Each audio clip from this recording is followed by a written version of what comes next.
Hello, everyone, and welcome to the Pancake Parlay, episode 18. Here with me, I am the Don, of course, and here with me is our chatters. How's life? Life's been good, man. Recently got a new computer after getting rid of my old one. So it was like 5 years old. So new computer feels like I'm living a new life. Well, that's the thing. Everything boots up really quickly, right? Like within 5-10 seconds, it's just like, oh, look, it's on. Oh, it's so good, dude. Like, it doesn't go into the BIOS, it doesn't do anything like that. It's just instant. Wait, did yours originally go there? Cause, yeah. Well, yeah, like, I think, like, you know, it used to turn on and it'd go through, like, this, like, some motherboard-related stuff, and then it would go to the screen, but, like, now it's just, like, turn on, couple of seconds, you know, it's on the thing, it wants me to log in, and I'm ready to do everything. Yeah, computers are amazing now. And it's fantastic. Well, that's the thing. Yeah, because like even my computer, mine is about probably 4 years old, and mine still kind of does that, where it's like it takes maybe about 10 seconds, and it kind of like boots up, and like in a quick pace. I'm very proud that I've got something that runs, that's been running for that long, and still boots up pretty quickly. So. Yeah, well, that's what I'm saying. I reckon it boots up faster than that, but of course mine is quite new, but. Yeah, like, it's been a pretty interesting transition because, like, I bought, Batman Arkham Knight about 2 years ago. It came out in, I think, like, mid-2015. I think it was, yeah, it was like 2000, no, cause I think it is 2015, cause I remember there was a controversy where I think it was supposed to come out in, like, 2014, and then they delayed it, cause, they didn't do it properly. I ordered that special edition with the Batmobile, and that never came out, and everyone was like, we're sorry. That's when, like, I think, like, Rocksteady, they kind of lost their goodwill a little bit. And that's why, that's a good segue to this game, because I feel like this game is kind of stained, kind of like, Assassin's Creed, like, the French one, because Unity, because of the bugs, because I don't know if you remember, because once again, you've skipped the launch window of Batman, and once again, it wasn't PC back in the day. It took a very long time to get a PC, but it was filled with bugs and glitches and that whole thing. To be fair, the whole reason why I didn't play it back, like, I bought this game back in June 2015, but I couldn't play it on my computer because it was an unoptimized piece of shit, when it came out on PC. Like, it lagged like crazy. And the thing is, like, I don't think my old computer was really that bad, outside of the graphics card. Like, I think the processor was still good. But it did need to be updated in general. You know, I was still running like 8 gigs RAM and stuff like that. But, the thing is with the whole controversy back then, and it is a bit of a throwback 2 years ago. Woof, man, look at us. Wouldn't it be like 3? No, wait. Oh, God. It's almost 3. Yeah, once again. Years ago, yeah. I think that was the year when I think it was 2006. No, it was 2015, where it's like Batman, Witcher, and I think Metal Gear 5 came out, and that was like, and it was Fallout. So like all those games came out. That was like the big year. I could have sworn Fallout came out in 2016, but yeah, I'm happy to be wrong about that one. I feel very old. That's what I'm saying. Well, no, I don't feel old per se. I just feel like I have a lot of catching up to do from a video game perspective. Yeah. I mean, Fallout 4 came out 10th of November 2015. Okay, well, November, alright? Like, come on, that's basically... Most games come out like September, October, November of most years, you know? Yeah. No. Well, I mean, that actually makes a lot of sense. You know, we haven't actually... I remember, like, Fallout kind of, like, died off, like, really quickly. Well, that's the thing. It doesn't have the staying power as something like Skyrim, like for that, and that's what you know. Of course, Bethesda's porting it to freaking everything. And that's probably one of the main reasons why. Yeah. But like, even people who don't play Bethesda games or even play games, that's like for some reason Skyrim just got them in a sense. Like, you know, I know people they don't know what Elder Scrolls is, but they're like, yeah, I play Skyrim. It's like the same people who are just like, I don't play games, but I play Minecraft. Like, for some reason, Skyrim just hooked people. I feel like Fallout 4 kind of did. But, you know, I think, once again, it was tainted maybe a little bit with that paid modded things and whatever it is. Right, yeah, sure. So it's kind of less kind of pushed more than... But Skyrim is like one of those things where it's like continuously grown upon, really. Yeah, no, well, speaking of which, I think, like, after I finish, Arkham Knight, Skyrim's gonna be the next one on my list, because now I can actually put in all those, like, ridiculous, texture mods and stuff and make it look, like, super, super good. I never finished the DLC missions for, Which Skyrim. ones though? Because like, there's the vampire werewolf one. I think I finished that one because I remember Serena is best girl, and she's a great follower in that particular mission. I remember getting the arrows that blotted out the sun, and you can make it like a blood moon. I'm like, this is cool. I'll never use it, but cool. Yeah, I was gonna say, there's a lot of, like, things, like, I say this to people, like, who play, or who are interested in, like, Dungeons and Dragons. It's like, yeah, do you like Skyrim? Like, yeah, D&D is basically Skyrim. But anyways, you can like whatever, and you'd be into D&D. It's really great that way. But, general fantasy, yeah. Yeah, exactly. Well, yeah, wish fulfillment, power fantasies. But to get back to, Arkham Knight, yeah, like, it was unoptimized piece of shit, and I think it got delayed on PC because they outsourced, and I hate the fact that they did this, they outsourced the, port of the PC version to another company, and that's the reason why, it took forever to come through, and the fact that, like, the quality of the product was so bad. I remember there was heaps of complaints on Steam. Like, I think it's probably still rated pretty bad. Probably. That's the thing. When I was looking at the Fallout 4 release date, I saw that for some reason it has 6 out of 10 on Steam. So people are, I think, because of the modding, that people, once again, gamers take grudges, like, and they really go hard. Yeah, on Steam right now it's about 7 out of 10. For Arkham Knight. Yeah, on Steam. Once again, I feel like, some of that, because that's the thing. If we want to talk generally about the game, Batman Arkham Knight is probably not as good as Arkham Asylum or Arkham City, but, I wouldn't say it's maybe a 7. I'd probably put it like maybe an 8, I guess. Like, it's a good game. There's, like, not really any flaws, I feel like. Because once again, it's been a while since I played it, but I think main reason why a lot of people just hated it in general was the use of the Batmobile in, like, pretty much everything. Yeah. Well, the thing is, the first thing that I'll actually say, about the game, I think I tend to do this quite a lot, and I guess the audience can, tell me if it's true. Like, I often, about things I really like, I usually go into how, like, bad it is first or something, and I don't really talk about what's good, because to me, I guess, like, the good stuff is really obvious. Like, oh, it looks really good, it's really beautiful, like, the Batmobile's, like, it looks amazing. It does control pretty well for, like, you can go to that tank mode to the other mode pretty quickly, Yeah, seamlessly. Like, it's like, and I don't know, it's probably because it's on my PC, like, an NVIDIA card, so it has, or like, the game has a separate, like, section for, like, NVIDIA graphics effects and stuff. I forget what the effects name is, but... Isn't it like GE Force or whatever? That's, like, their thing?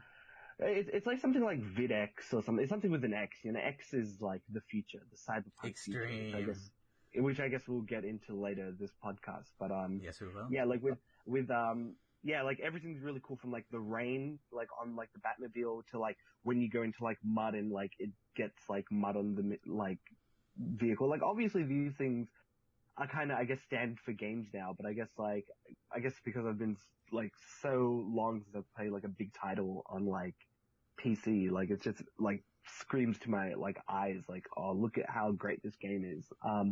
Batman's really cool once again.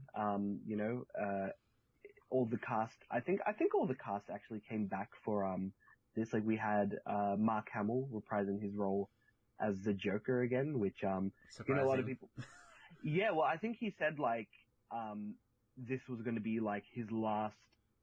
he keeps saying it. He keeps saying, like, oh, it's going to be his last role as the Joker, right? But then he comes back. Like, I think I saw on social media recently, somebody was saying they wanted a Justice League reunion, right? Like a movie or a cartoon.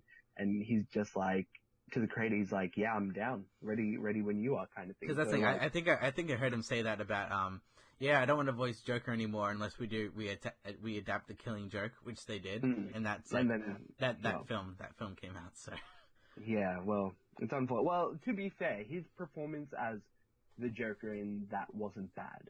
So it's not his fault. It was just everything else of the film, kind of. Yeah, well, Kevin Conroy again is back again as Batman. I really like the new suit as well. Like, it's really funny. Like, I guess going into Asylum, like, you don't see just how ridiculous maybe the suit looks like, because it's like your first Batman game. It's like, yeah, it's Batman, right? But then, like, you see, him in the suit, and it looks all tattered and weird, and it's like, all right, Alfred, I need the new suit. And, like, they send, like, the new suit, and he wears it, and it's like, oh, this is way cooler than what he was wearing before, because it's all made out of metal, and I guess it's more akin to, like, maybe a more realistic, Batman's vigilante realistic. costume. Yeah, well, as realistic as you can get driving like a car tank thing, right? Well, that's what I liked about these games, because they've had it in the other game, like all the other games, where it had that progression where at the start of the game you had a clean, perfect suit. I think after different story beats, and the more further you're in the game, the more damage your suit gets, and the more bloody you get. I really like that whole transition. Because it's kind of like a percentage meter of how much you've done with the game. Like, okay, how many scratches is Batman really going to get at this point? Like, you're pretty much done with the game if you're fully blooded up. Well, yeah, I guess it's just like, it's what you said, a bit of like, I guess a meter for the player to know how far they've gone, but also like you can just see like, oh, like, yeah, Batman's gone through some shit, because like his suit was clean coming into Arkham Asylum, Because that was all done in one night, and I really like that whole premise. I think a lot of people, if we were talking about the whole Arkham series as a whole, I think it really is a fight between it's Arkham Asylum or Arkham City. Because I like the straightness of Arkham Asylum, but I feel like that there's certain aspects of Arkham City that did like exploration really well. So that's why I can't really choose. I have to kind of replay in a sense. I think for me it's got to be Arkham Asylum, just because I think like the game, it is the first game, so yeah, there's a bit of bias there, and I think like the Scarecrow scenes was probably some of the coolest things in a video game. Like I shat bricks when I think the final Scarecrow segment happens, because it like I was playing on my Xbox, and my Xbox had previously had the Red Ring of Death, and I thought, holy shit, like my computer's going through, my Xbox is doing it again, like it's fucking up again, but it's actually like, I guess like a thing in the game, a meta thing in the game to scare you, right? And yeah, I think it was just really executed well. Makes you like afraid. It puts you in a really good situation. Also, it's a good origin game for like if you never knew anything about Batman, like the game kind of goes through his origin, and like you find out, oh, his parents got killed and all that kind of stuff. So it's a good way to introduce that. Like, well, I mean, how many times do we have to know Batman's parents got killed? Well, yeah, once again, I attribute like especially Arkham Asylum. It started, I think, the Harley Quinn craze. Like, I think only like a few people knew Harley Quinn, and those were like the hardcore Batman people, especially with the the animated series. Yeah. But like, I feel like it started to hit critical mass when the Arkham games came out, especially Arkham City. Like Arkham Asylum was kind of one of those like slightly sleeper hits, but then everyone heard about it, and then once Arkham City came out, I think like probably 2008, 9, 10, around that time. Yeah. It was like, I think that's when the Harley Quinn craze started. And I can pinpoint it there because I remember there was a whole debate with especially with cosplay people. You go to conventions, they dress up as the Arkham version of Harley and not the like original jester outfit of Harley. And I feel like that thing was lost. And I feel like the Arkham series really defined that. Well, I was gonna say, like, I guess the Arkham games, I guess, brought Harley to a more realistic, like her original, I guess, Harlequin suit is like tight and lycra, and that's really difficult for, I guess, cosplayers to be. Whereas like her current cosplay is like just wear like tight.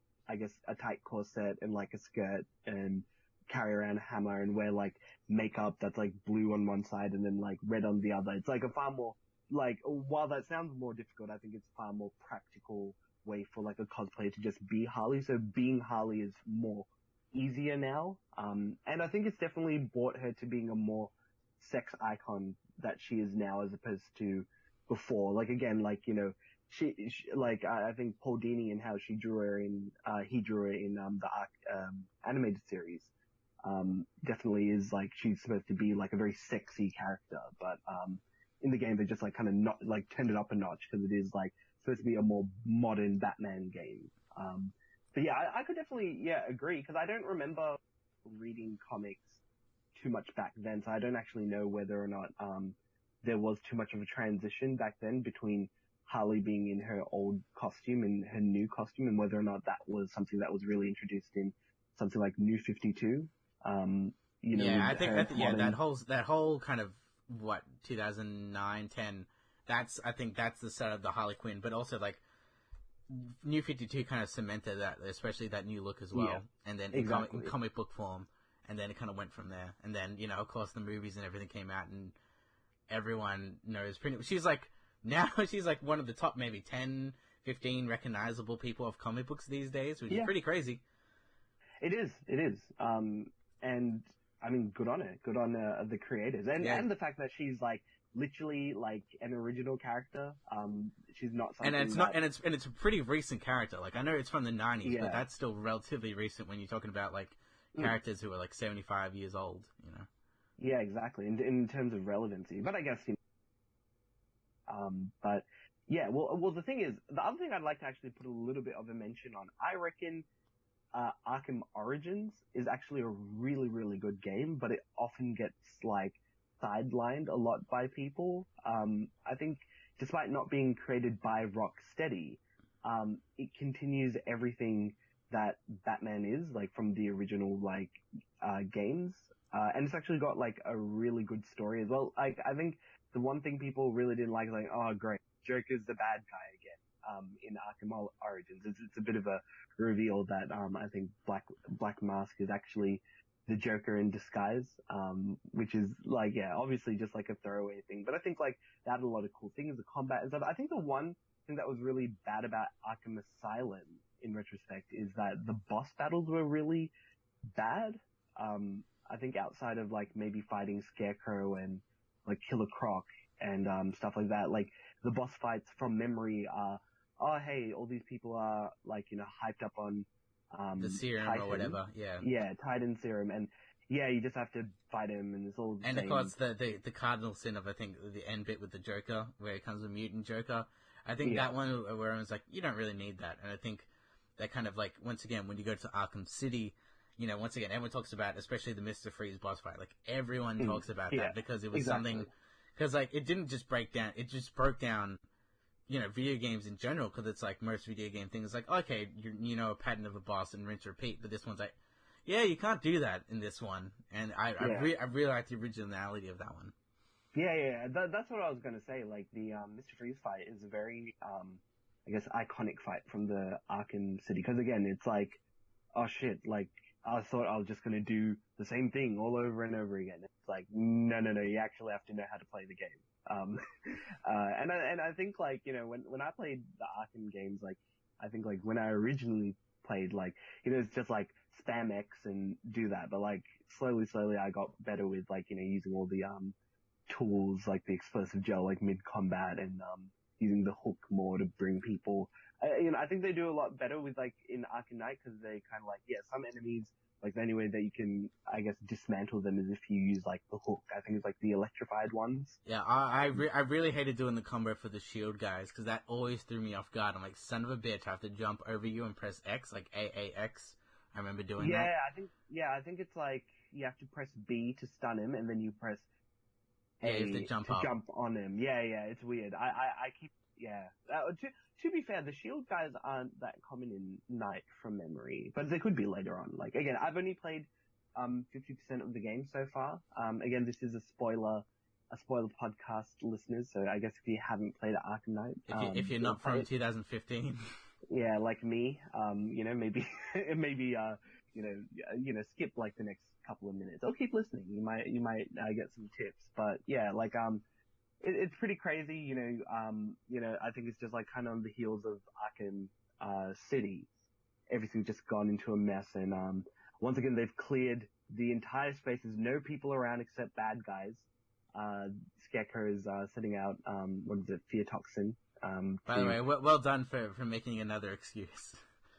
And yeah, exactly, right. It's always, you know what? I think the only game other than Asylum and City that had a kind of good reason, like, to not have people around is Origins, because Origins was like Christmas, it's winter, wasn't it? it's Christmas, it's winter, it's Gotham. It's really cold outside. Everybody's inside. Like, I can believe that. I can believe that being a thing. It's like nobody wants to go outside when all these shenanigans are going on. Whereas in this, it's just like, yeah, I guess it's like slowly introducing like a bit of a power creep in like, what excuse are we going to use to, get everybody out of the city this time, right? But yeah, like, I like the plot. The premise is pretty interesting, and ooh, who is the Arkham Knight? I wonder who it could be. By the way, before you reveal it, if you do reveal it, yeah. I knew.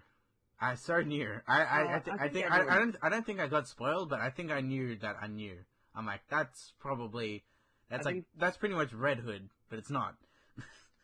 Yeah, exactly. I think even me, first thing people came up with was like, oh, it's just a Red Hood, right?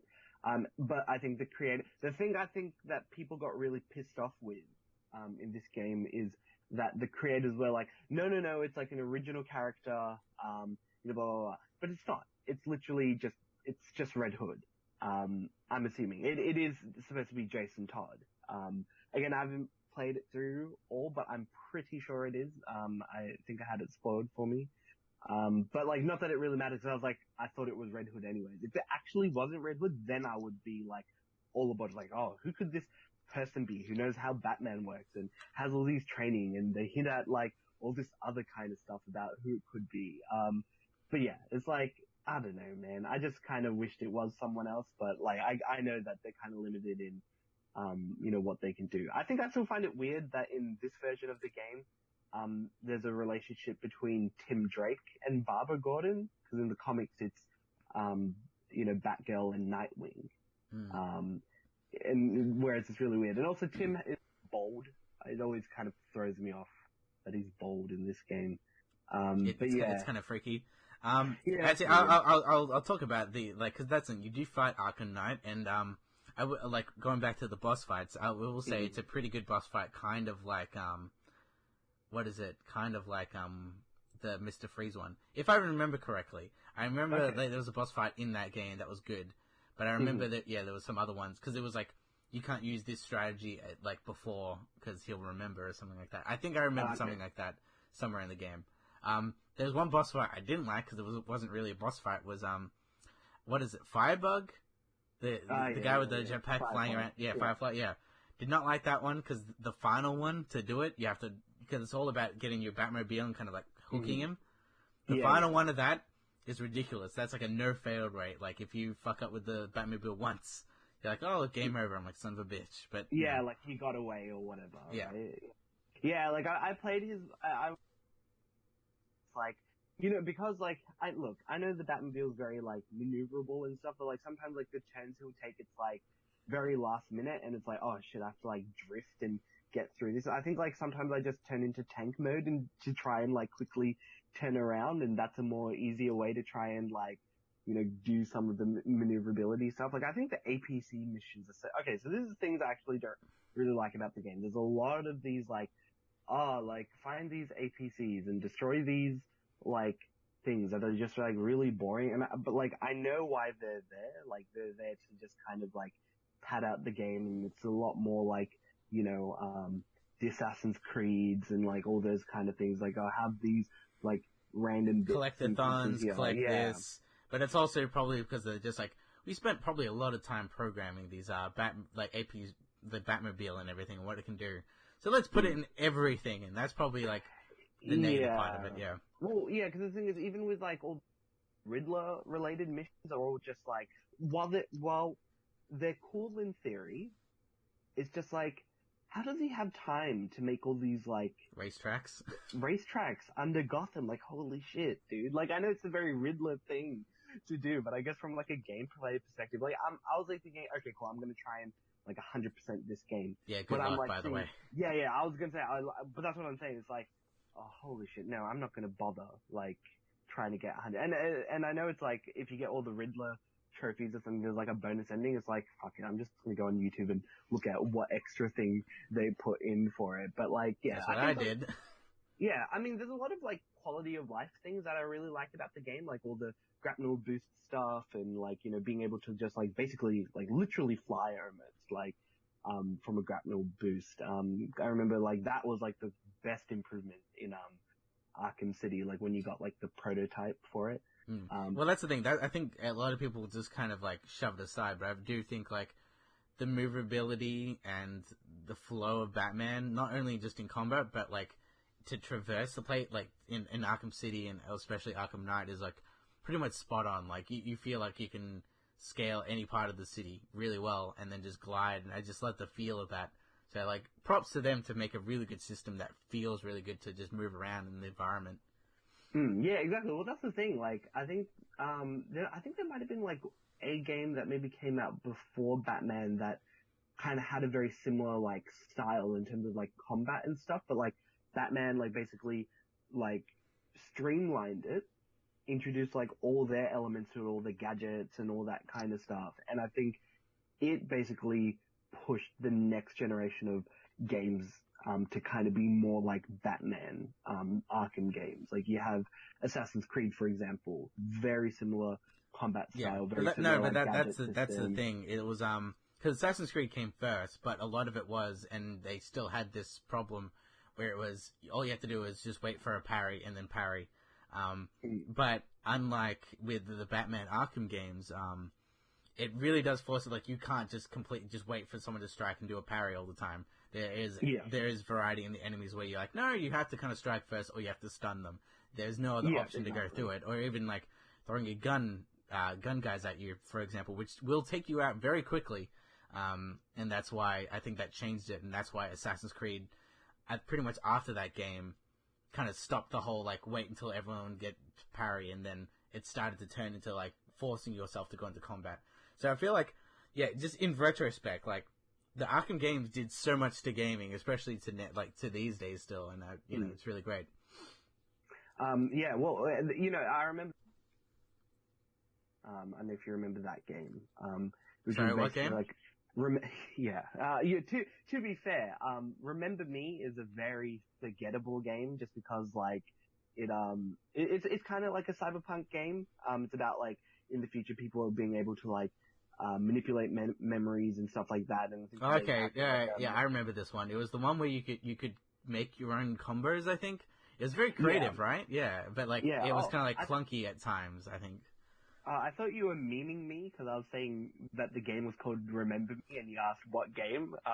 But no, I'm pretty sure everyone had to laugh off of that now, because like I think if someone's like, "Hey, do you remember me?" You're like, no, I don't. Exactly. Well, I mean, the concept of the game was pretty interesting, and I think they used elements of it in Arkham Origins, which was the detective mode. Like there was like, you know, you'd view like a crime scene and you try and like turn it back and try and figure out like, oh, where did this piece of evidence go, so you can like move on with the crime and stuff. And I think they put it in. The thing is, I liked how there's a lot of homages to Arkham Origins, because a lot of people are like, oh no, Arkham Origins isn't canon because Rocksteady didn't make it. But then if you like go through the game, it's like they make a lot of allusions. There's like people who talk about I think if you go to the evidence locker, they talk about I think it was the electrocutioner's shock gloves. And they're like, oh, well, Batman got them, during, you know, the events of Blackgate, and then he handed it him after he was done, or something like that. So yeah, there's a lot of like really cool references to the previous games, and Arkham Origins in this particular games. And it is their kind of like, you know, magnum opus with this game. It's like their finale, their like big thing that they wanted to lead into. And I think I think like with all the Batmobile stuff, that really is annoying, but I think if it wasn't for all the like, you know, I like, with games I really like, I like to complete them 100%, so I think I only find it frustrating about the Batmobile because it is a necessity that you have to do all this dumb stuff to get 100% in this game. And it is very brutal when it comes to like I've seen YouTube things of like some of the lost racetracks or even some of the puzzles. I'm just like, man, like I cannot do that. Like, some of them, I physically actually cannot do it, because I'm like, I'm not good enough for that. Like, when you said you like a game and you want to 100% it, like, did you complete Arkham Asylum or Arkham City with 100%? Because, like, once again, the Riddler trophies are just like, I was like, I do not have time for this. I finished Arkham Asylum 100%, but I think by comparison, it's not even a comparison if you compare, like, all the stuff that you have to do in Arkham Asylum compared to City. Like, in City, like, they introduced, like, all the... different characters, I think, and you had to do different things for them. And they also did that in the Arkham Knight more, right? Yeah. They did it even more here. But again, like, AR trainings and all these other kind of, like, I remember there was, like, one AR training where you have to basically do, like, that, like, the dive down thing, like, where you have to dive down and glide. Yeah, I hated those. Yeah, but, like, well, I liked those, but I liked them, but they were so hard sometimes. Well, with the AR, with one of the AR missions, it was literally like a small tunnel that you have to go into that's on the ground. So you basically had to be at ground level, and glide into this tunnel in order to complete after doing like a bunch of other dives beforehand. And I was just like, nah, I'm not gonna fucking do it. And then there was also like the Catwoman stuff as well. Like there was like, in Arkham City, like you could also be Catwoman, and then there's a bunch of Riddler trophies that are for her as well. And so I was like, no, I just don't care in this game as much. Like I think all the Riddler stuff was more interesting in Asylum because they were all kind of puzzle related stuff. Like maybe like there'll be they'll talk about like, oh, he actually gives you a riddle and you have to figure out what the riddle is. And so it was more interesting using the world to like figure out like, oh, what is he talking about? Again, it's a much more smaller scale, so that's probably why it wasn't as ridiculous. Whereas in this is just like, there are cages and there are things in here. And it just makes Batman seem like, you know, he's got like a collectathon addiction as well. He's a rat in a maze, and he's just like, I need to solve all these things. Yeah, exactly. And I mean, you know, and to be fair, if you like those kind of games, this is just perfect for you, because I think it does a really good job at all that. I like all the kind of Predator missions. I like all the fighting, combat related stuff. I remember there was one mission, like one of the AR missions, where it was like, oh yeah, do like a really insane combat. But there was one where it's like, yeah, I didn't like. I always hated the ones, but I liked them. But I always hated the ones where it was like, yeah, don't get hit once. Like that really forced my like patience on a lot of those things. So like, it was so good because my heart was pounding. I'm like, oh my god. But like, when you get to that final point, it just makes you feel so good because you're like, I did it without getting hit once. Exactly. I think at the same time, like some of the events, I don't know if it's the case with AR missions, like whether or not they reset really quickly. Like I think like when it comes to a mission where, you know, it tells you, oh, like don't get hit, get to Nightmare, I think it's called Nightmare Takedowns, where it's like you scare them, fear takedowns or whatever. Mm-hmm. Like there was a lot of them, like Nightmare, the scary one, and And it's like, I was looking, cause it tells you like, for like the mission, and like, my friend like took 12 minutes to basically do one of those things, and there's only like 6 guys, and I'm like, oh, he must have had to wait like so long to get like the perfect opportunity to try and get all the objectives and not be hit and all that kind of stuff. So I'm like, yeah, fuck that. I'm not going to do any of that. I'm just going to do all the missions, and then like all the Riddler stuff can all like, you know, eat my ass, you know, like I'm not going to bother doing it. Just the mission. That's the only stuff I really care about in games. Like it's all the like like story that has gameplay in it. I think like, you know, there is the big thing about, what's more important, story or gameplay in a game. And I think in the end it is gameplay. But because we've kind of got to a point where, you know, it isn't like, oh, hey, do a thing and just do the thing now. It's like people like a motivation to do and go somewhere and fight things. Yeah, you just don't have time for that. Yeah, like exactly. So we don't have, you know, that's the reason why I like story in my games. I think I'm probably a more story-driven person, and I like the gameplay for a story to be good as well. And I think Arkham Knight does deliver it. I'm looking forward to seeing what the conclusion of this game is, and I'm actually looking forward to maybe what are the Rocksteady games coming back and making like another game, whether it be like another Batman game or it be like a Superman game. I think that was like another rumor that was Yeah, that was like, there's been a lot of rumors with these guys because I think they're sub-owned by Warner Brothers, and I'm pretty sure they're just like, no, we want you to keep on doing these. But that's the thing. I think they're probably much done with Batman. But once again, the early rumors with Superman. There was one before, I think Arkham Knight came out, where it was like, yeah, it's Batman, but I think it was set in like the 1940s or something like that. There was something. Okay. It was like it was kind of like a weird thing like that. There was that one. There was a Spider-Man game. I think it was called like Shattered Universes or something like that. Yeah, I think so. And there was like different like Spider-Man, ones, and like they all took like, but it was basically like a Batman. And there is also Spider-Man game coming out, which literally looks like Batman. It literally which is a good thing. Yeah, that's what I'm saying. Yeah. That those games had so much of an impact. But yeah, there was that one. I think early on, before when Arkham City finished, there were rumors that Rocksteady was making a Suicide Squad game. Yeah. And I remember, and that was before the movie came out or anyone really knew about Suicide Squad. So when I heard that, I'm like, holy shit, that'd be awesome. So I haven't done it, but maybe now, since it's very popular nowadays, please make it. Well, I mean, they've kind of like not been around. Well, I don't know what they've been actually doing since Arkham Knight, but like, I'd be interested in. What I was thinking? I was like, like it'd be cool if they just made like a Batman game that is just like, maybe they just got the engine of the Arkham Knight, and then they just made like Batman stories. Like maybe they could be like an episodic format. They're like obviously shorter than typical like Batman game, but it's like an episode of like the animated series where you're just and you're investigating like a crime that's happening and you fall into like a bigger plot maybe as it develops. I think that would be pretty interesting rather than the like big grand like citywide like encompassing stories. Like, I think it'd be much more interesting if they did something that's a little bit scaled back and seeing how that works. Well, that's they have kind of done that. Like, have they? No, but in a sense of because once again you haven't played. I don't know if you have it, but like when I ordered the collector's edition of Arkham Knight, they gave me like free DLC. So I had one for Red Hood, and I had one for like Harley Quinn and like Nightwing, I think, and they're like.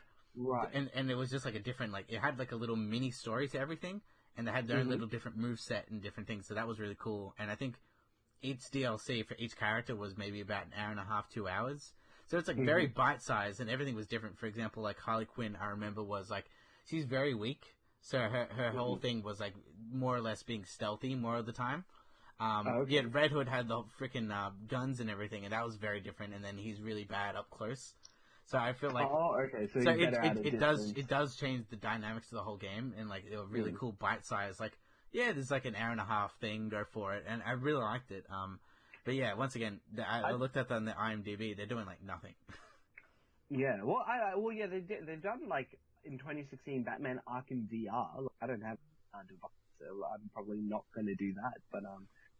But yeah, I had the main thing is Nightwing in that particular game. So yeah, it's clear that if they've at least are gonna be ditching the concept of like Batman Arkham, I reckon. Like they want to push like a new Batman game because it's like they got rid of Batgirl, they got rid of Nightwing. Who knows who else they kill in this game? It's all out in this game. Like where you're just like, oh my god, I can't believe you killed this person. Like it's full on. Yeah, if it's a finale, go out with a bang, Yeah. Even when people saw like the end of Arkham City, what happened in that, and like when Joker died, everyone's like, "Oh, don't worry, he's gonna be back in next game," which is kind of true, but like not really. So you just kind of like I don't know how I feel about the whole Joker being everywhere kind of thing. I like it in the sense that like, oh yeah, it's cool to have like a little narrative Joker, like make quips at Batman, and you can just physically feel like Batman's hatred towards him, that he's slowly like goading him and making fun of him and stuff. But it's like, yeah, I like, Mark Hamill's like, stuff in it, but it's just like, again, it's like Joker's here again kind of thing. Like, let's focus on someone else. But I kind of understand the reason why they do it. It does have like a big influence in the game. But yeah, Arkham Knight, it's pretty good despite all my ranting about it. It is good. Go play it if you haven't already.